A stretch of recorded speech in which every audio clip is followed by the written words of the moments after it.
Daily current news में अभी की खबर है अभ्यास जापद 2025। आइए सबसे पहले देखते हैं कि इस पूरे टॉपिक पर किन बिंदुओं के अंतर्गत चर्चा होगी। सबसे पहले जानेंगे कि ये पूरा टॉपिक चर्चा में क्यों है, फिर जानेंगे अभ्यास जापद के बारे में, फिर बात होगी भारत के संयुक्त युद्ध अभ्यास के बारे में, और फिर होगा आपके लिए एक अभ्यास प्रश्न। हाल ही में भारतीय सशस्त्र बलों का एक दल रूस के लिए रवाना हुआ, जहां बहुपक्षीय संयुक्त सैन्य अभ्यास शुरू किया गया। बता दें कि यह 7 दिवसीय अभ्यास है जो 10 सितंबर 2025 से शुरू होगा। इस अभ्यास का उद्देश्य सैन्य सहयोग को बढ़ावा देना, पारंपरिक युद्ध और आतंकवाद विरोधी अभियानों में रणनीति, तकनीक और प्रक्रियाओं का आदान प्रदान करना है। आइए अब जानते हैं अभ्यास जापद के बारे में। जापद 2025 एक बहुराष्ट्रीय सैन्य अभ्यास है जिसे रूस और बेलारूस संयुक्त रूप से आयोजित कर रहे हैं। इस अभ्यास का उद्देश्य रक्षा तत्परता और सैन्य सहयोग को बढ़ाना है, जिसमें पारंपरिक युद्ध, परमाणु हथियारों के उपयोग की ट्रेनिंग और आतंकवाद विरोधी अभियानों जैसे कई क्षेत्रों में प्रशिक्षण शामिल हैं। इस बार के जापद 2025 अभ्यास में भारत से 65 सदस्यों का दल गया है, जिनमें 57 सैनिक भारतीय थल सेना से, 7 वायुसेना से और 1 नौसेना से है।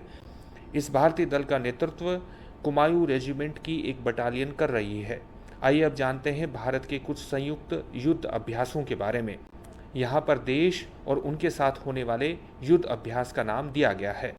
ऑस्ट्रेलिया ऑस्ट्रा हिंदबाहा, बांग्लादेश संप्रीति, चीन hand in hand, France Shakti, Indonesia Garuda Shakti, Kazakhstan Prabal Dostyk, Kyrgyzstan Khanjar, Maldives Ekuverin, Mongolia nomadic elephant, Myanmar IMBEX, Nepal Surya Kiran, Oman अलनागाहा, रूस Indra, Seychelles Lamitiye, Sri Lanka Mitra Shakti, Thailand मैत्री, ब्रिटेन अजय वॉरियर, संयुक्त राज्य अमेरिका युद्धाभ्यास, संयुक्त राज्य अमेरिका वज्र प्रहार।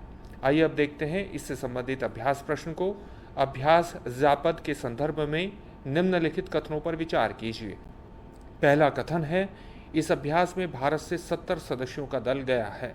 दूसरा कथन है, इस अभ्यास का उद्देश्य रक्षा तत्परता और सैन्य सहयोग को बढ़ाना है। उपर्युक्त में से कौन सा या से कथन सही है या है? आपके सामने ऑप्शंस हैं, केवल एक, केवल दो, एक और दो दोनों, न तो एक और न ही दो। इस प्रश्न का उत्तर आप हमें कमेंट बॉक्स में कमेंट करके ज़रूर दीजिए। धन्यवाद। अब एग्जाम की तैयारी को और बेहतर करने के लिए हमारे चैनल को लाइक, शेयर और सब्सक्राइब करना ना भूलें।